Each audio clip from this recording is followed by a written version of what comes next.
Welcome to YouTube channel.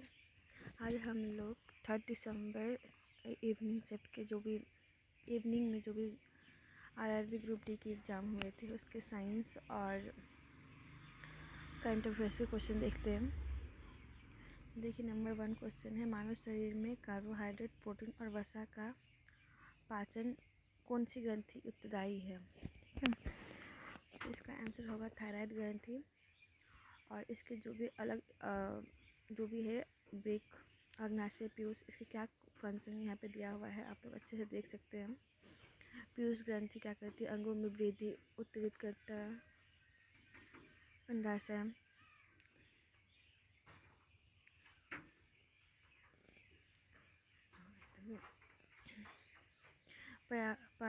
पर्यावरणीय समस्या को देखते हुए किस कीटनाशक का उपयोग कम कर दिया गया है? तो आंसर को पढ़िए और इसका आंसर होगा गैमसेन। ठीक है, और इसका जो एक्सप्लेनेशन यहाँ दिया हुआ है आप लोग अच्छे से पढ़ सकते हैं इसको। रिसेंटली जो वर्ल्ड हेल्थ ऑर्गेनाइजेशन का मीटिंग हुआ था ना, उसके वहाँ पे इसके बारे में चर्चा की गई थी, शायद इसीलिए क्वेश्चन आया था। उसके बाद निम्न में कौन सा विकल्प जैविक पर्यावरण का सजीव अंग है? सजीव अंग जिसको हम लोग बायोटिक बोलते हैं ना।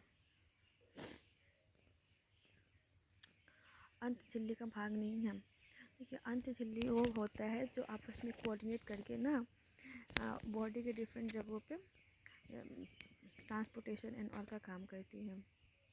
इसमें से माइटोकॉन्ड्रिया है, इसका पार्ट नहीं है।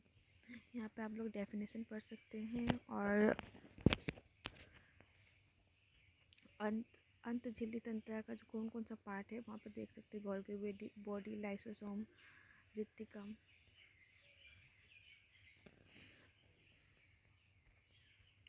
अच्छा, एक होता है असेक्सुअल डिवीजन, एक होता है सेक्सुअल डिवीजन ना। तो असेक्सुअल डिवीजन में हम लोग बहुत कुछ बर्डिंग, फ्यूजन एंड ऑल पढ़ते हैं। उसमें से एक होता है जो मतलब एक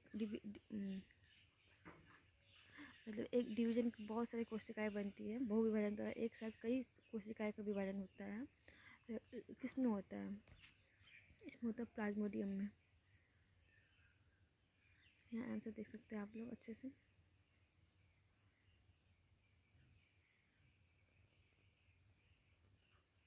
इसके बाद है स्टेथोस्कोप में जो है ना, डॉक्टर जो दिल का धड़कन सुनता है वो कैसे सुनता है, मतलब प्रक्रिया कैसे होती है?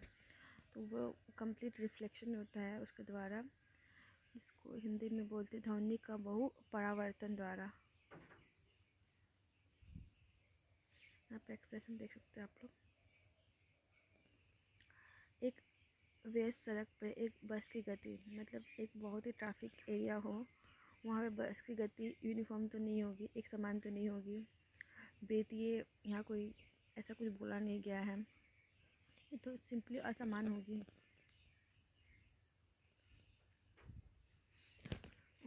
बेसिकली आपको ना साइंस का क्वेश्चन सॉल्व करने के लिए मुझे लगता है कि एनसीईआरटी को अच्छे से सिर्फ समझने की ज़रूरत है।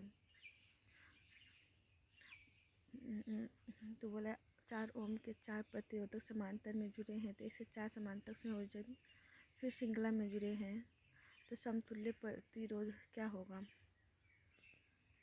इसका होगा 4 ओम। और इसका एक्सप्लेनेशन आप लोग यहाँ पे देख सकते हैं, डेफिनेशन एंड फार्मूला दिया हुआ है। उसके बाद बोला है कि प्रतिरोधक जो होता है ना, रेसिस्टेंस बोलते हैं हम, उसका सिंबल क्या है?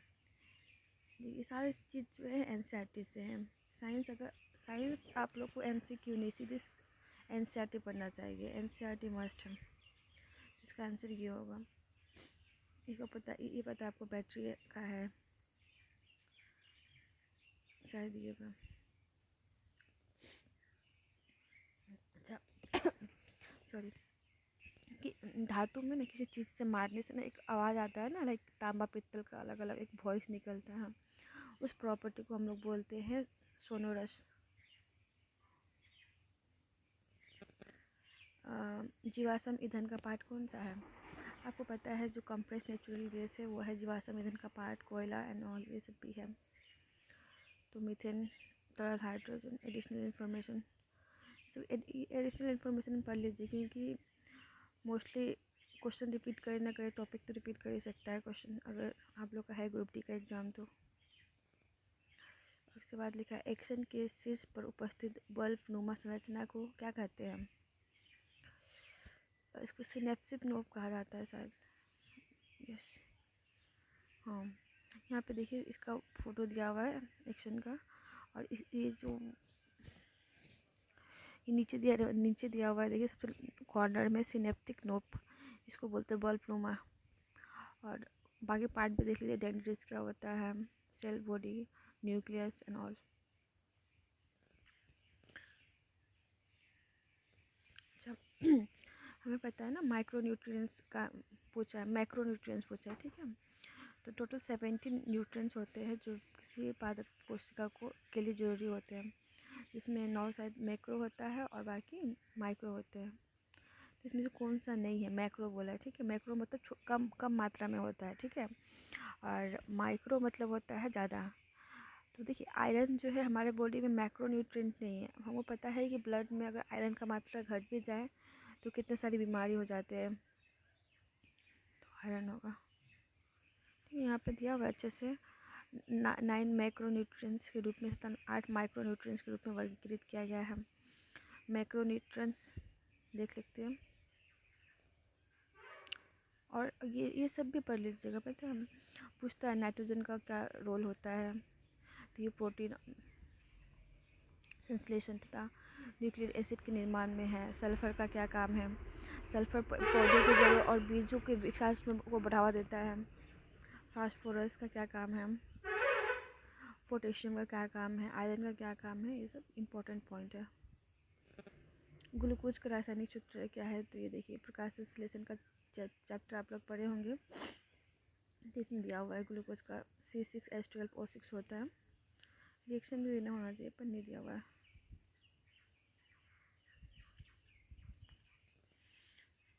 अच्छा, बोल रहा है कि न्यूटन्स का थर्ड लॉ कौन सा, इनमें से कौन सा जो एग्जाम्पल दिया हुआ है ना, न्यूटन्स का थर्ड लॉ नहीं फॉलो करता है, ठीक है। तो बोल रहा है जब कोई भी प्लेयर गेंद को पकड़ता है तो अपने हाथ को पीछे की ओर खींचता है, ऑप्शन 1 दिया हुआ है। फुटबॉल को किक मारते समय खिलाड़ी टकरा कर चोट लगना। न्यूटन्स का तीसरा नियम क्या बोलता है? There is reaction between behind every action ना, इक्वल एंड ऑपोजिट रिएक्शन होता है। इसमें जो ऑप्शन ये एक है ना, ये है आपका न्यूटन्स का सेकेंड लॉ फॉलो करता है, ठीक है।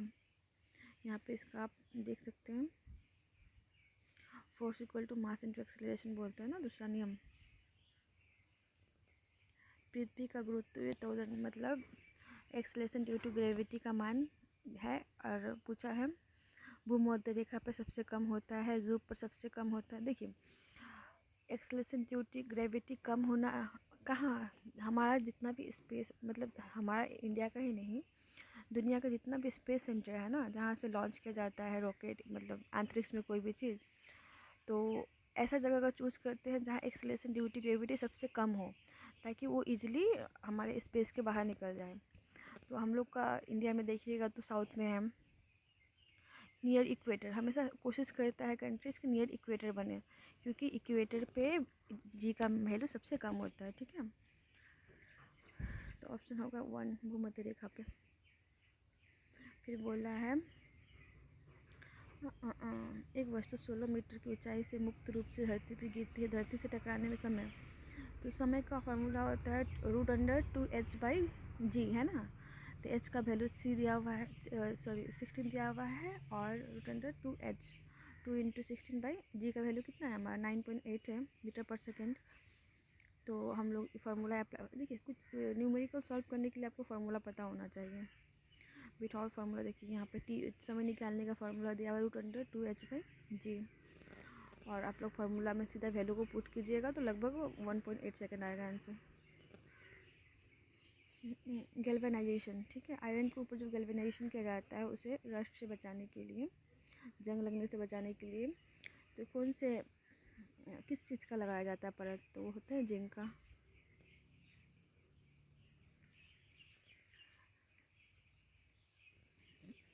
बोला है कि मस्तिष्क का वो कौन सा पार्ट है जहाँ से स्पाइनल कोड निकलती है, मेरुरज्जु निकलती है, तो हमारा होता है मेडुला ऑब्लंगाटा केटा। यहाँ देख लीजिए दिया, मतलब मस्तिष्क अच्छे से दिया हुआ है, थोड़ा स्कैन कर लीजिए अच्छे से और कुछ एडिशनल इंफॉर्मेशन पढ़ लीजिए।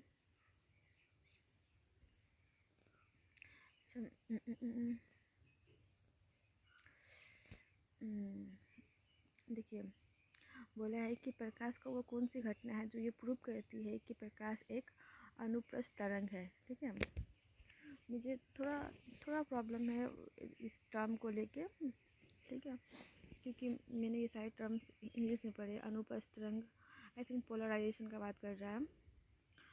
और तो आप लोग क्वेश्चन को पढ़िए और आंसर देने की कोशिश कीजिए। सही आंसर ध्रुवन होगा। ठीक है,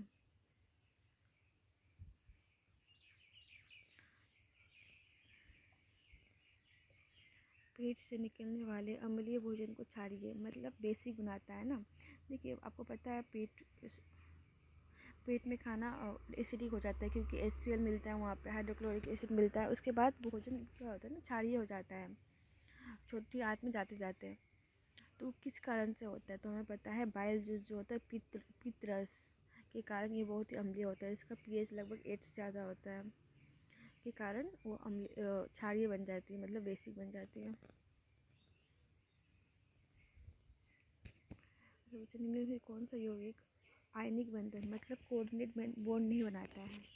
देखिए हमें पता है ना, जब कंप्लीट इलेक्ट्रॉन का आदान प्रदान होता है ना तो आयनिक बॉन्ड बनता है। ठीक है, इसमें जो कार्बन डाइऑक्साइड है ये आयनिक बॉन्ड नहीं बनाती है।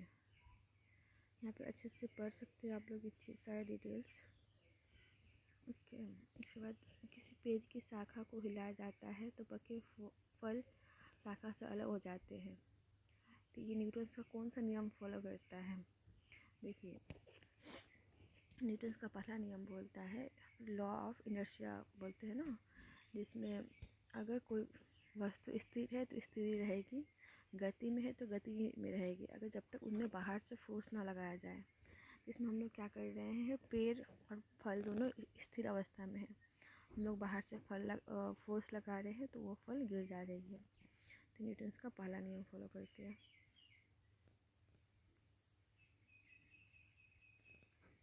अच्छा, चूने के पानी में निम्न कौन सा क्षार पाया जाता है, तो इसमें पाया जाता है आपका कैल्शियम हाइड्रोक्साइड। ठीक है, ये न्यूट्रल कर देता है पानी, जहाँ पे पानी एसिडिक पाया जाता है ना तो कैल्शियम हाइड्रोक्साइड का pH लगभग 9 से 11 होता है और इसको ऐड करने से क्या जाता है, पानी न्यूट्रल हो जाता है। उसके बाद पूछा है कौन सा, अच्छा कंप्लीट इंटरनल रिफ्लेक्शन का एग्जांपल कौन सा नहीं है बोल रहा है। तो हमें पता है हीरा जो चमकता है उसका रीजन क्या होता है, पूर्ण आंतरिक परावर्तन ही होता है। उसके बाद फाइबर, ऑप्टिकल फाइबर जो होता है उसका चमकने का कारण भी कंप्लीट इंटरनल रिफ्लेक्शन होता है। मिर्ची का बिल्कुल होता है। और परिकीर्णन, एक्चुअली मुझे परिकीर्णन पता नहीं क्या होता है, बट ये जो 3 ऊपर दिए हुए हैं ये कंप्लीट इंटरनल रिफ्लेक्शन के एग्जांपल है, तो हमारा ऑप्शन होगा परिकीर्णन। तो चलिए ये हमारा साइंस का क्वेश्चन कंप्लीट हो गया। अभी हम लोग करेंगे करंट अफेयर्स के क्वेश्चंस। यार करंट अफेयर्स तो कहाँ से पूछ रहे हैं, मतलब बहुत रैंडम पूछ रहा है। बोल रहा है कि 16 जनवरी को लोकपाल स्थापना दिवस पर निम्नलिखित में से किस व्यक्ति को लोकपाल को वास्तविकता बनाने में योगदान के लिए सम्मानित नहीं किया जाएगा। यह न्यायमूर्ति अजय मानिकराव खानकर, इसको पढ़िए अच्छे से। 3 वर्षों के प्रारंभिक कार्यकाल में सेबी के नए अध्यक्ष पूछा है, तो ये तुहित कांता पांडे।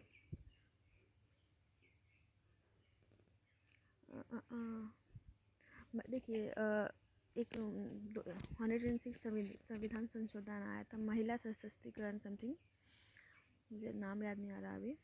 तो बोला है कि उसमें 33% जो रिजर्वेशन है किनको कहाँ पे दिया जाएगा, तो ये दिया जाएगा आपको लोकसभा में और राज्य की विधानसभाओं में। और दिल्ली यूनियन टेरिटरी में मैंने पढ़ा था बट यहाँ पे नहीं दिया हुआ है। ओके, बोला है कि हिमाचल प्रदेश में प्रतिबद्धता के भाग के रूप में राज्य सरकार ने हरित आवरण हर तरह के पुस्तक करते हैं। क्वेश्चन को पढ़िए और आंसर दीजिए। इसका आंसर राजीव गांधी वन संवर्धन योजना मतलब सिंपली एनवायरनमेंट को प्रोटेक्शन के लिए हिमाचल प्रदेश ने 2 योजना लाया था। उस योजना का नाम पूछा है तो राजीव गांधी वन संवर्धन योजना और हरित दत्तक योजना। मेलबर्न में 16वें भारतीय फिल्म समारोह होगा, ठीक है। उस पर अतिथि कौन है? इसके है आपके आमिर खान है, ठीक है। और कहाँ देखिए 16वें भारतीय फिल्म समारोह कहाँ होगा, ये भी बहुत इंपॉर्टेंट पॉइंट है जो कि क्वेश्चन में ऑलरेडी मेंशन है। तो वो मेलबर्न में होगा, हो सकता है पूछ ले कहाँ होगा नेक्स्ट क्वेश्चन में।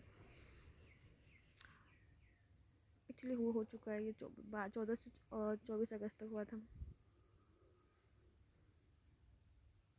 और ये अच्छा ये मूवी का नाम भी पूछा था, कौन सा मूवी रिलीज हुआ था उनका, तो सितारे ज़मीन पे, ठीक है।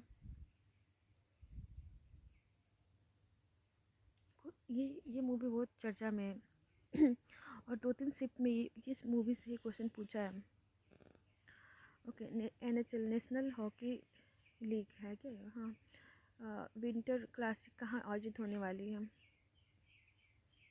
तो ये होने वाली है आपका लोनपोर्ट पार्क मियाली में। और ये कहाँ पे आप लोग देख सकते हैं? न्यूयॉर्क। अच्छा, विश्व वर्ल्ड हेल्थ मंथ मतलब 55 विश्व आर्थिक मंच वार्षिक बैठक 2025 कहाँ आयोजित किया जाएगा? तो देखिए वर्ल्ड हेल्थ ऑर्गेनाइजेशन का जब भी मैक्सिमम जो मतलब कन्वेनियंस मीटिंग जो होता है ना वो स्विट्जरलैंड के हेड में होता है, ठीक है। मोस्टली यही होता है दावोस में। डेनमार्क हमारे द्वारा ऊर्जा चार्टर से वापसी कब प्रभावित होगा? तो डेनमार्क ने जो है ना ECT से विड्रॉल किया है, ठीक है। और ये कब किया था आपका? 4 सितंबर 2025 को किया था। बहुत स्पेसिफिक पूछा है डेट। इसका डिटेल आप लोग अच्छे से पढ़ सकते हैं।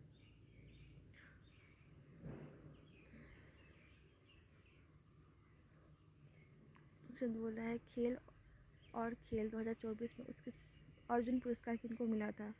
और ये ना मॉर्निंग शिफ्ट में वो एक दिन पहले का इवनिंग शिफ्ट में भी पूछा था, पता है, एक सेम क्वेश्चन। RBI नियमों के अनुसार अच्छा बोला है कि सबसे कम कि कितने वर्ष के बच्चे अपना सेविंग अकाउंट खोल सकते हैं RBI के अकॉर्डिंग, ठीक है। तो ये 10 वर्ष। जीनोम इंडिया प्रोजेक्ट में भाग के रूप में कौन भारतीय आदिवासी समुदाय? तो क्वेश्चन के ऊपर ये पूछा है कि जीनोम इंडिया प्रोजेक्ट के अंदर ना कौन सा राज्य जो है आदिवासी समुदाय के लिए जीनोम सीक्वेंसिंग पहल शुरू करने वाला पहला राज्य है। तो यह है गुजरात।